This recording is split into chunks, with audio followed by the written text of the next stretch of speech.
কলিজার যুবক, জীবনে তো কম গুনাহ করো নাই, বলো আর কত রাত তুমি ঘরের মধ্যে মোবাইলে কবিরা গুনাহ করলে তোমার মনের আশা মিটবে, তারপরে তওবা করবা। এরে আমার কলিজার যুবক, জীবনে তো মেয়েদের চরিত্রের উপরে হামলা কম করো নাই। বেয়াদবি মাফ করিও, বুঝাবার জন্য বলি। আর কত মাইয়ার জীবনটার উপরে হামলা করার পরে তোর মনের আশা মিটবে, তারপরে তওবা করবি বল। জীবনে তো পার্কে পার্কে কম ঘুরো নাই, আর কত শতবার পার্কে গেলে তোর মনের আশা মিটবে, তারপরে তওবা করবি বল। আজকে পায়ে ধইরা ধইরা বয়ান করে যুবক, যদি এই বয়ানটা 12 মাস না 6 মাস যদি হিন্দুদের মন্দিরে যায় করতাম, ওরা সব মদিনার আশেক হয়ে যেত। অথচ তুই মুসলমান, এত বড় মহামারী গেল, এরপরেও তওবা করো না রে বাবা। অথচ এবার বাস্তবে আসো, দেখো তো তোমার মতো যুবক জীবনে মাদ্রাসায় পড়ে নাই, আলিফ বাতাও শিখে নাই। বলো তোমার মতো যুবক স্কুলে পড়ে, কলেজে পড়ে, জেনারেল লাইনে থাকিয়াও 5 বেলার নামাজ পড়ে, সত্য কথার সাক্ষী দেওয়া আসেনি। বাস তোমার ওয়াজ শেষ। তুমি এবার একা একা খালি সবসময় চিন্তা করবা আমার কপালে কার অভিশাপ লাগছে। তোমার লাইনের যুবকটা যদি স্কুলে পড়ে নামাজ পড়ে, তুমি কেন পারো না? তোমার কপাল কেন খারাপ? তোমার মতো যুবক রাস্তায় গাড়ি চালায়, নামাজ ছাড়ে না, বলো তুমি কেন পারো না? তোমার কপালে কার অভিশাপ লাগছে একটু ভাবো রে বাবা। তোমার মতো যুবক র্যাব, আর্মি, পুলিশ, বিডিআর এর চাকরি করে, নামাজ ছাড়ে না, বলো তুমি কেন পারো না? তোমার মতো সন্তান ওসি, ডিসি, এসপি, উকিল, ব্যারিস্টার, ডাক্তার, প্রফেসর, ইঞ্জিনিয়ার, নামাজ পড়ে, দাড়িওয়ালা, ঢাকা বিশ্ববিদ্যালয়ে যাও, জাহাঙ্গীরনগরে যাও, এরকম আরো কলেজে ঘুরো, দেখবা স্কুলে পড়ে কলেজের ছাত্র, বিশ্ববিদ্যালয়ের ছাত্র, মাথায় পাগড়ি লাগানো, লম্বা জামা, লম্বা দাড়ি। কিও তুমি কোন মসজিদের খতিব? বলে না কোন মসজিদে যাবো কেমনে, আমি আরবি তো ভালো পারি না। তাহলে এই হালাত কেন? তুমি কোথায় পড়ো? বলে আমি জাহাঙ্গীরনগরে পড়ি, ঢাকা কলেজে পড়ি। তোমার রং কেন এমন? বলে আল্লাহর খাঁটি আলেম যারা, তাদের নেক নজর লাগছে। মা বাবার দোয়া পেয়েছি, শিক্ষকের দোয়া পেয়েছি। সেদিন একটা সন্তান, তোর কি প্রয়োজন বল, তোর টাকা নাই বল, তোর গুনাহ করছো আমার কাছে বল, ভোর রাতে আমি আল্লাহরে ডাক দে। ওরে একটা বাচ্চা যখন মাকে আম্মু বলে ডাক দেয়, যত ঠান্ডা থাক না কেন, কাঁচা ঘুমেও যদি মা থাকে, বাচ্চা যখন আম্মু কয়া ডাক দিছে, মায়ের ঘুম ভেঙে গেছে। বাচ্চা কয় আম্মু আমি বাথরুমে যাব। মাত্র মা ঘুমাইছে, কাঁচা ঘুম, মা সব ফালাইয়া বাচ্চা নিয়ে বাথরুমে, বাবা তো ঘুমায়, কোনো খবর নেই। আল্লাহ বলেন দেখ তোর মা আসল কাঁচা ঘুম বাদ দিয়ে তোর একটা ডাক শুইনা তাড়াতাড়ি বাথরুমে নিয়ে গেছে। আইসা মা শুইছে, আবার আর একটা বাচ্চা ডাক দিছে, আমার গরম লাগে কাঁথা দাও, ঠান্ডা লাগে কাঁথা দাও, লেপ কম্বল দাও। মা আবার ওই বাচ্চার আবদার পূরণ করে। ওই মায়ের থেকে তো 99 গুণ মায়া আমি আল্লাহর বেশি। ও বান্দা, তুই জীবন ভর অন্যায় করিয়া যদি একবার মুহাব্বতে ডাক দাও আল্লাহ, ওরে বাচ্চার ডাকে যদি মার কলিজা ঠান্ডা হয়, মায়া জন্মায়, আমি আল্লাহরে যদি একবার আল্লাহ বলে ডাক দাও, আমার কেন মায়া হবে না? আমি তো আলাদা কোনো সন্তান জন্ম দেই নাই, কারো থেকেও জন্ম আমি নেই নাই। ও বান্দা, এত আদর করে তোরে বানাইছি আমি আল্লাহ, তোর ব্যবসা, চাকরি, লেখাপড়া বন্ধ করে বলি নাই আমারে ডাক দে। বান্দা তুই ঘুমাবি ঠিক, তবে ভোর রাতের ঘুম তোর স্বাস্থ্যের জন্য ক্ষতি, ক্ষতি, ক্ষতি। এই যে রাতের ঘুম শরীরের জন্য খোদার কসম শরীরের মহা ঔষধ ফ্রি।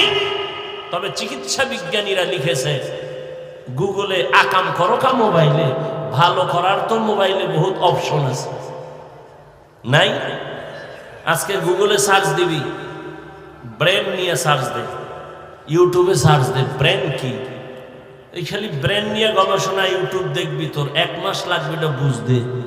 এবার কাগজ কলমে লিখবি ব্রেনের কতটা অপশন আছে ভেতরে, এগুলো কিভাবে কিভাবে তৈরি, চিকিৎসা বিজ্ঞানীরা সবগুলো ডিটেলসগুলো ভিডিও আকারে দিয়ে দিছে।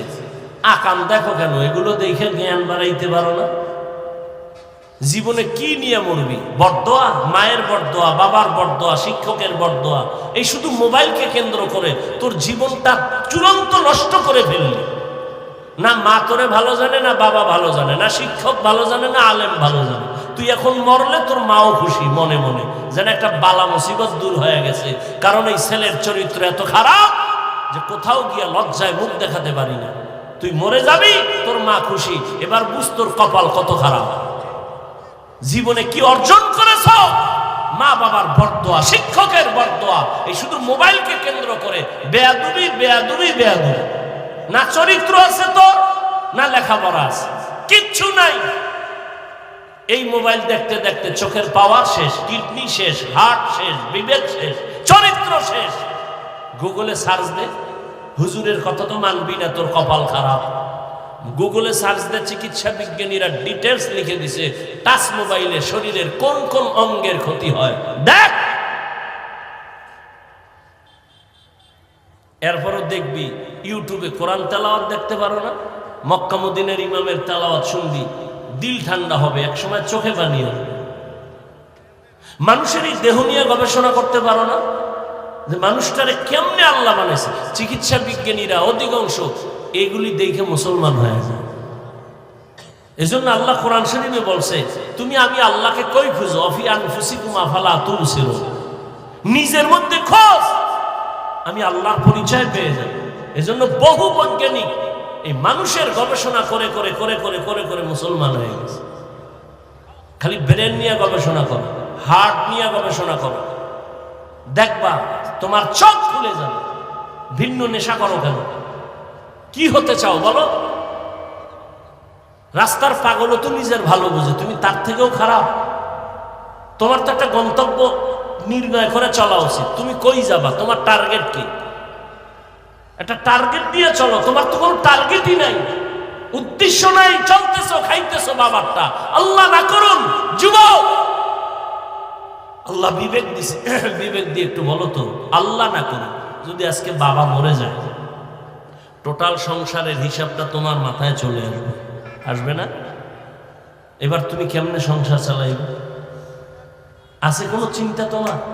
তুমি বাবার টাকা চুরি করো মোবাইলে এমবি ভরার জন্য, মায়ের টাকা চুরি করো, ও টাকা তো তোমার বাবার না। কোনো বাবা নিজের জন্য কামাই করে না, সন্তানের জন্য, পরিবারের জন্য করে।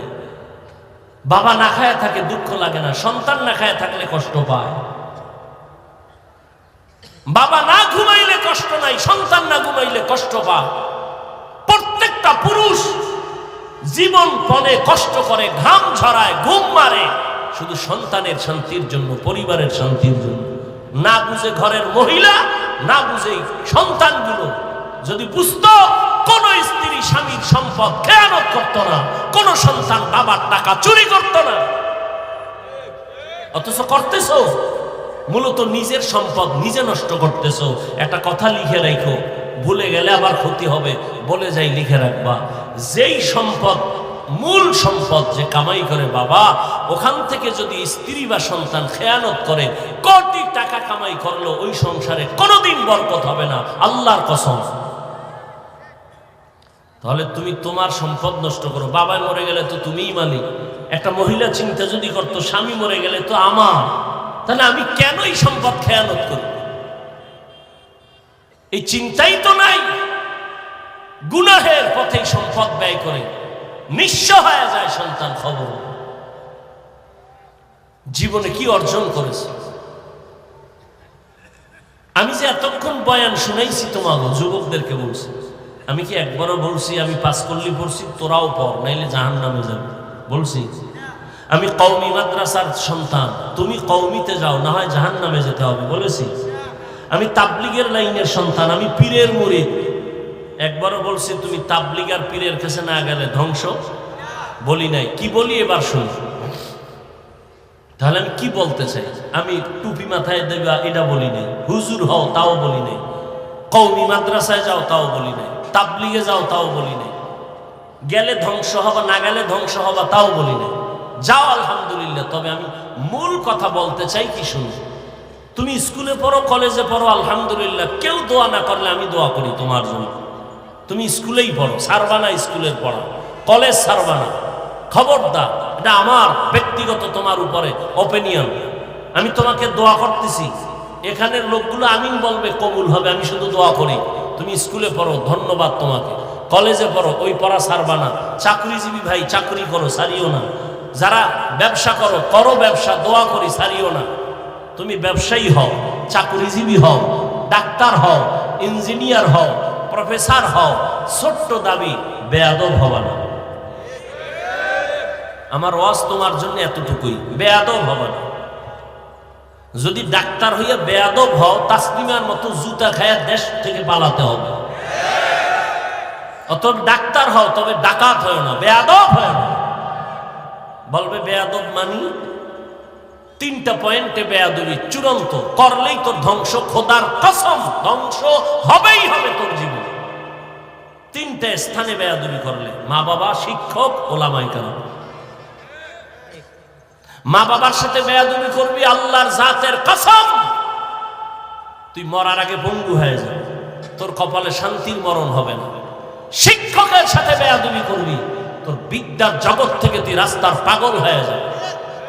আমি বহু পাগল দেখছি রাস্তায় শীতের দিনে হাঁটে, ল্যাংটা, কিন্তু ইংলিশে কথা বলে। ভাবতাম, অনেক আগের কথা, ভাবতাম পাগল কেন ইংলিশ বলে, পাগল কেন আরবিতে কথা বলে। আমি দেখেছি, আল্লাহ সাক্ষী, কি পাগল হয়ে কি ইংলিশ শিখলো না, ভেবে ভেবে বহুদিন পরে আমার দিলে আসলো, না, এই পাগল হয়ে ইংলিশ শিখে নাই, আরবি শিখে নাই। স্কুলের ভালো ছাত্র ছিল, বেয়াদবি করে পাগল হয়েছে। মাদ্রাসার ভালো ছাত্র ছিল, শিক্ষকের সাথে বেয়াদবি করে পাগল হয়েছে। নাম্বার 3, আলেমদের সাথে বেয়াদবি করবা না। চাই সেটা দূরের থেকে হোক, কাছের থেকে হোক, ডাইরেক্ট হোক, ইনডাইরেক্ট হোক, করলে কি হবে, জীবনে চরিত্র আর ভালো করতে পারবো না। কারণ এই দুনিয়ায় মা, আমি হাফিজুর রহমানের জন্য দোয়া করছে ঠিক, কিন্তু এই চেয়ারে বসানোর ক্ষেত্রে আমার আম্মা জান দোয়া করছে, হাতে কলমে আমাকে এই পর্যন্ত উঠানের পেছনে আমার সব থেকে অবদান আমার শিক্ষক, আমার উস্তাদ। আমাদের বরিশালের গ্রামে কয়, মা বাপ বানায় সন্তানরে ভূত, শিক্ষক বানায় পুত। অর্থাৎ সন্তান মানুষ বানায়। তো যেই শিক্ষক তোমাকে শিক্ষিত বানালো, সায়েন্স শিখাইলো, দস্তকাত শিখাইলো, বাংলা কথা বলা শিখাইলো, ইংলিশ শিখাইলো, আরবি শিখাইলো, সে তোমার কাছে আজকে খারাপ হয়ে গেল একটা মোবাইলের কারণে। ডাক্তার হও, আদবওয়ালা ডাক্তার হও, ইঞ্জিনিয়ার হও, আদর্শবান ইঞ্জিনিয়ার হও, জীবন ধন্য হয়ে যায়। কবি নজরুলের ইতিহাস পড়ো, তোমার মতো সারা রাত মোবাইলে যদি আকাম করত, কোনোদিন কবি নজরুল হতে পারত না। তুমি কি হতে চাও? সারা রাত মোবাইলে গুনাহ করে কি হতে চাও? এরে আমার কলিজার যুবক, জীবনে তো কম গুনাহ করো নাই, বলো আর কত রাত তুমি ঘরের মধ্যে মোবাইলে কবিরা গুনাহ করলে তোমার মনের আশা মিটবে, তারপরে তওবা করো। এরে আমার কলিজার যুবক, জীবনে তো মেয়েদের চরিত্রের উপরে হামলা কম করো নাই। বেয়াদবি মাফ করিও, বুঝাবার জন্য বলি, আর কত মাইয়ার জীবনটার উপরে হামলা করার পরে তোর মনের আশা মিটবে, তারপরে তওবা করবি বল। জীবনে তো পার্কে পার্কে কম ঘুরো নাই, আর কত শতবার পার্কে গেলে তোর মনের আশা মিটবে, তারপরে তওবা করবি বল। আজকে পায়ে ধইরা ধইরা বয়ান করে যুবক, যদি এই বয়ানটা 12 মাস না 6 মাস যদি হিন্দুদের মন্দিরে যায় করতাম, ওরা সব মদিনার আশেক হয়ে যেত। অথচ তুই মুসলমান, এত বড় মহামারী গেল, এরপরেও তওবা করো না রে বাবা। অথচ এবার বাস্তবে আসো, দেখো তো তোমার মতো যুবক জীবনে মাদ্রাসায় পড়ে নাই, আলিফ বাতাও শিখে নাই। বলো তোমার মতো যুবক স্কুলে পড়ে, কলেজে পড়ে, জেনারেল লাইনে থাকিয়াও 5 বেলার নামাজ পড়ে, সত্য কথার সাক্ষী দেওয়া শ্রেণী। বাস তোমার ওয়াজ শেষ। তুমি এবার একা একা খালি সব সময় চিন্তা করবা, আমার কপালে কার অভিশাপ লাগছে। তোমার লাইনের যুবকটা যদি স্কুলে পড়ে নামাজ পড়ে, তুমি কেন পারো না? তোমার কপাল কেন খারাপ? তোমার মতো যুবক রাস্তায় গাড়ি চালায়, নামাজ ছাড়ে না, বলো তুমি কেন পারো না? তোমার কপালে কার অভিশাপ লাগছে একটু ভাবো রে বাবা। তোমার মতো যুবক র্যাব, আর্মি, পুলিশ, বিডিআর এর চাকরি করে, নামাজ ছাড়ে না, বলো তুমি কেন পারো না? তোমার মতো সন্তান ওসি, ডিসি, এসপি, উকিল, ব্যারিস্টার, ডাক্তার, প্রফেসর, ইঞ্জিনিয়ার, নামাজ পড়ে, দাড়িওয়ালা, ঢাকা বিশ্ববিদ্যালয়ে যাও, জাহাঙ্গীরনগরে যাও, এরকম আরো কলেজে ঘুরো, দেখবা স্কুলে পড়ে কলেজের ছাত্র, বিশ্ববিদ্যালয়ের ছাত্র, মাথায় পাগড়ি লাগানো, লম্বা জামা, লম্বা দাড়ি। কিও তুমি কোন মসজিদের খতিব? বলে না কোন মসজিদে যাবো কেমনে, আমি আরবি তো ভালো পারি না। তাহলে এই হালাত কেন? তুমি কোথায় পড়ো? বলে আমি জাহাঙ্গীরনগরে পড়ি, ঢাকা কলেজে পড়ি। তোমার রং কেন এমন? বলে আল্লাহর খাঁটি আলেম যারা, তাদের নেক নজর লাগছে। মা বাবার দোয়া পেয়েছি, শিক্ষকের দোয়া পেয়েছি। সেদিন একটা সন্তান কলেজে পড়ে বা মাদ্রাসায় গিয়া আমার মতো জামা পরা দোয়া চাইতেছে, হুজুর দোয়া নিতে আসছি। কি কোন মাদ্রাসায় পড়ো? কয় না মাদ্রাসায় পড়ি না, কলেজে পড়ি। কলেজে পড়ি হালাত কেন? আমি নিয়ত করছি আর পড়বো না, মাদ্রাসায় যাব। কোন ক্লাসে পড়ো? কয় আমি 9 শেষ করে ফেলেছি, আমি 8, 9 শেষ করেছি, এখন বাদ দিয়ে দিতে চাই। আমি বললাম কার পরামর্শ? কয় আপনার। আমি কি মাত্র আসলি আমার সামনে, তুই আমার পরামর্শ নিছস? কয় না নেই নেই, তো নিবিনি, মানবিনি। বলে হ্যাঁ। আমি বললাম কলেজ আর ছাড়া যাবে না, ওয়াদা কর। কলেজে থাইকা ডাক্তার হবি, তোর মতো ধর্মীয় লাইনের আল্লাহর মোহাব্বত আলা ডাক্তার দরকার, ইঞ্জিনিয়ার দরকার, এমপি দরকার, এসপি দরকার। কারণ আমার দেশের সব এসপি, ডিসি, ওসি যদি 5 ওয়াক্ত নামাজি হইতো, আমার এই সমাজে কোরআনের বয়ান করতে কোনো বেনামাজি সুদখোরের অনুমতি নেওয়া লাগতো না। এরে নবীর আশিক উম্মতের দল, আজকে তুমি নাক টেনে ঘুমাও, দেশ স্বাধীন স্বাধীন বলিয়া এত চালাকি করিও না রে বাবা। বেশি নাচানাচি করিও না, পিডা কিন্তু আবার আসতেছে কপালে। কারণ দেশ স্বাধীন যদি হইতো, চট্টগ্রামে আইনজীবীর গলায় ছুরি চালায় কেন? এই নিমক হারাম, ধান্দাবাজ আর চান্দাবাজের গোষ্ঠী স্বাধীন স্বাধীন বলে স্লোগান দাও। কিসের স্বাধীন? মুসলমান স্বাধীন বলবে ওই দিন যেদিন ইসলামের স্বাধীন হবে। স্বাধীন বলে নাক টেনে ঘুমাবি সেদিন এদেশের মাদ্রাসা মসজিদের কমিটিতে কোনো বেনামাজি থাকবে না যেদিন। কিসের স্বাধীন বলো? শিয়ালের হাতে মুরগি দিয়া আমানত নিছো 3 দিনের। শিয়াল কোনদিন মুরগি দিবে? শিয়ালের হাতে মুরগি আমানত রাখা যেমন বোকামি, ধর্মের চাবি সুদখোর বেনামাজির হাতে দেওয়া তেমন বোকামি। দিছে কারা? জিব্রাইল। এই সুদখোর বেনামাজির হাতে ধর্মের চাবি দিছে কে? জিব্রাইল। কে দিয়েছে? আমরা কইতে লজ্জা লাগে, ভোটের আগের রাত্রে পচা পায়খানা খাইছো টাকার নামে, লজ্জা লাগে নাই? বাথরুমে গিয়া 10 গ্রাম তাজা পায়খানা খাইতা, হালাল সাবান দিয়ে কুলি করতা, গন্ধ শেষ। কিন্তু প্রার্থীর থেকে যে টাকা খাইছো, ও জাহান্নামের আগুন দিয়ে কুলি করা লাগবে না, গন্ধ যাবে না। স্বাধীন স্বাধীন বলো না, কিসের স্বাধীন? আমি চরমনের মাঠে বলেছি, কাফনের কাপড় রেডি রাখ, আবার আন্দোলন করতে হবে। মুসলমানের আন্দোলন একবার না, জালেমের বিরুদ্ধে আন্দোলন করতে হবে বারবার। কোন জালেমকে ছাড় দেওয়া হবে না। ওলামায়ে কেরাম ক্ষমতা চায় না, এই জাতির মুক্তি চায়। তোমরা ক্ষমতায় থাকো, কিন্তু জুলুম করলে আবার আন্দোলন হবে। ওলামায়ে কেরামের মতো তোমার আপন বন্ধু কেউ নাই, সব চান্দাবাজ আর ধান্দাবাজ।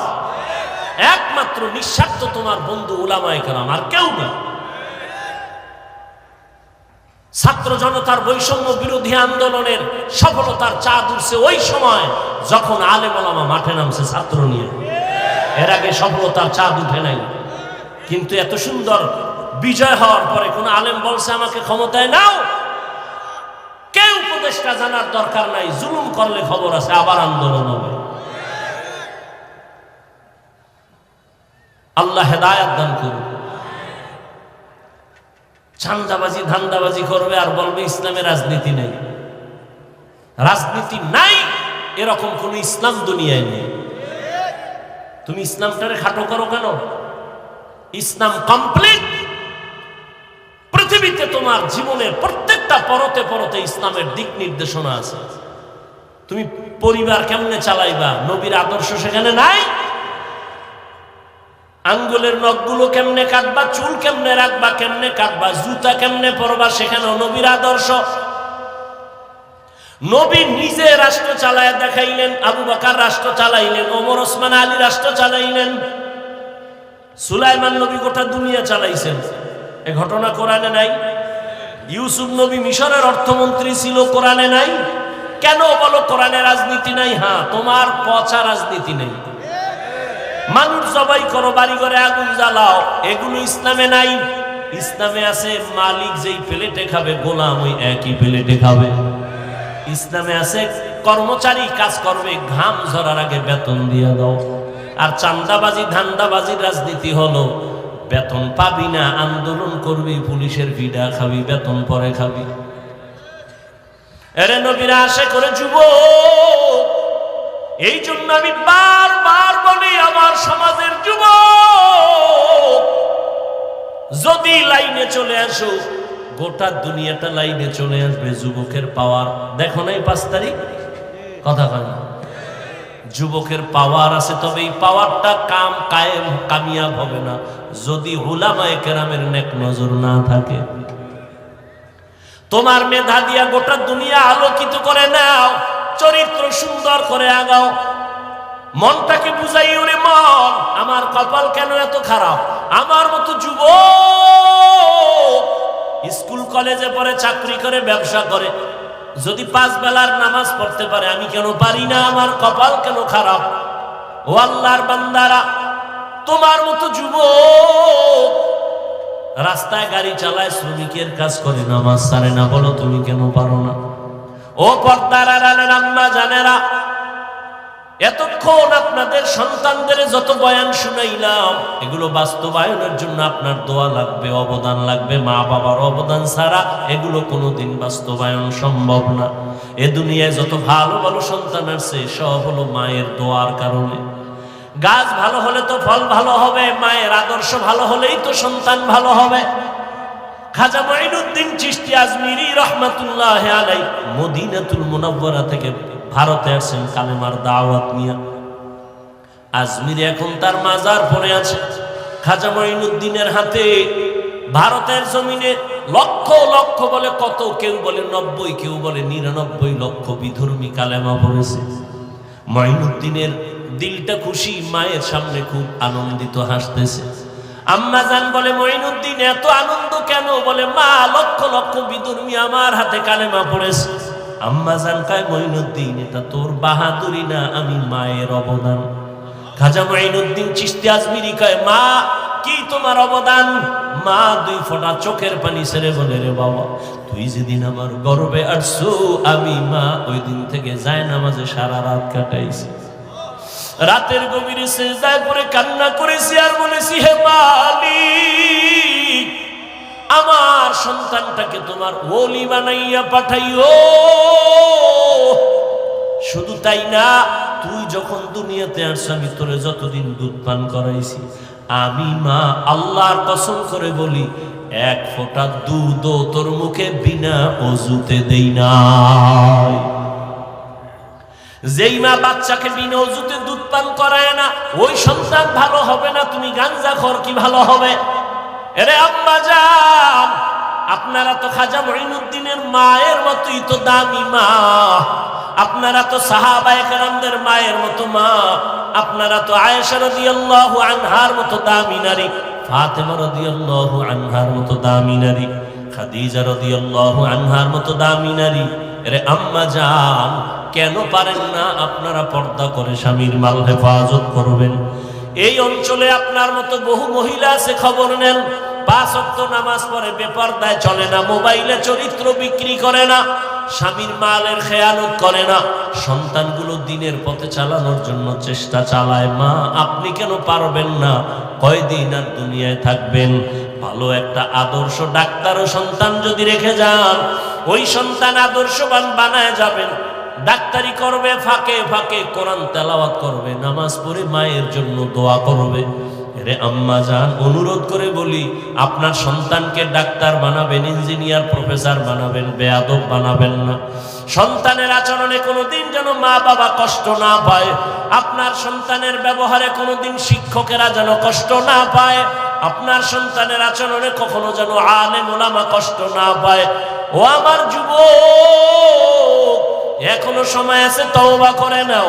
মনে মনে আল্লাহকে বলো, হে মালিক, এই ময়দানে মনে হয় আমার মতো গুনাহগার কেউ নাই। জীবনে কত দাড়ি কাটলাম, বেপরদায় চললাম, নামাজ ছাড়লাম, কত আর এই বাহাদুরি করবো, তো দিন দিন দুর্বল হয়ে যাই, রোগ বেড়ে গেছে।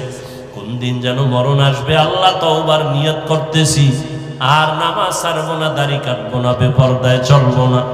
আল্লাহর মুহাব্বত নিয়ে যদি তওবা করতে পারো, তবে সবার নসিবে তওবা হবে না।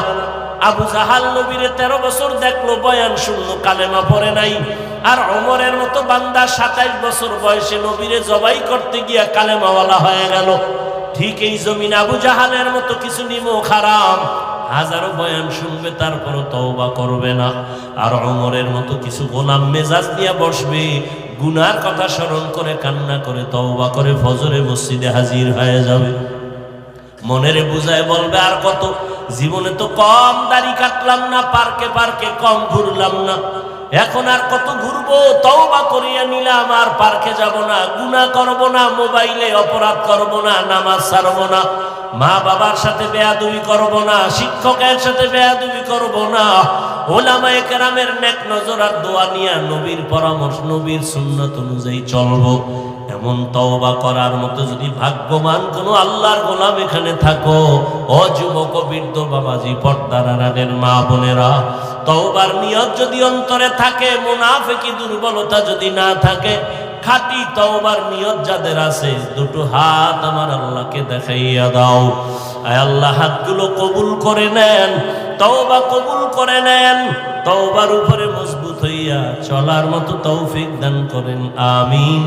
আলহামদুলিল্লাহি রাব্বিল আলামিন, ওয়াসসালাতু ওয়াসসালামু আলা সাইয়্যিদিল আমবিয়াই ওয়াল মুরসালিন ওয়া আলা আলিহি ওয়া আসহাবিহি আজমাইন। ইয়া আরহামার রাহিমিন, ইয়া আরহামার রাহিমিন, ইয়া আরহামার রাহিমিন। রব্বিরহামহুমা কামা রাব্বায়ানি সগীরা। اللهم إنك عفو كريم تحب العفو فاعف عنا. اللهم إنا نسألك رضاك والجنة ونعوذ بك من سخطك والنار. اللهم إنا نعوذ بك من البرص والجنون والجذام وسيء الأسقام. رب اشرح لي صدري ويسر لي أمري واحلل عقدة من لساني يفقهوا قولي. ربنا لا تزغ قلوبنا بعد إذ هديتنا وهب لنا من لدنك رحمة إنك أنت الوهاب. ও দয়ার মালিক, আমরা গুনার বোঝা নিয়ে আপনার দরওয়াজায় হাজির। ওলামায়ে কেরাম, মুরব্বি, হাজী সাহেব, কত ব্যবসায়ী, চাকরিজীবী, পর্দার আড়ালের কত মা বোনেরা, আমার কলিজার যুবক ছাত্র ভাই, গুনার বোঝা নিয়ে আপনার দরওয়াজায় হাজির হয়েছি। শয়তানের ধোকায় পড়ে গুনাহ করে নাপাক করেছি আমার জীবন। আজ তওবার নিয়ত করলাম, আর গুনাহ করব না, আর নাফরমানি করব না। আয় আল্লাহর নামাজ ছাড়ব না, মা বাবার সাথে বেয়াদবি করব না, দাড়ি কাটবো না, বেপরদায় চলবো না। ওলামায়ে কেরামের দোয়া নিয়া, পরামর্শ নিয়া, শিক্ষকের দোয়া নিয়া নবীর তরিকা মেনে চলবো। মেহেরবানি করে আমাদের তওবা কবুল করে নেন, গুনাহমুক্ত জীবন দান করেন, তওবার উপরে মজবুত হইয়া চলার তৌফিক দান করেন আল্লাহ। এই মাহফিল কবুল করে নেন, আয়োজনকারী সহযোগিতাকারীদের কবুল করে নেন। মাদ্রাসা কবুল করে নেন, এলাকায় শান্তি দান করেন, ব্যবসায়ী চাকরিজীবী যারা বরকতি জিন্দেগির হালাল রিজিক দান করেন। আয় আল্লাহ, প্রত্যেক ঘরে শান্তির বাতাস দান করেন। মা বোনদের আবেদা পর্দা নিশি বানায় দেন।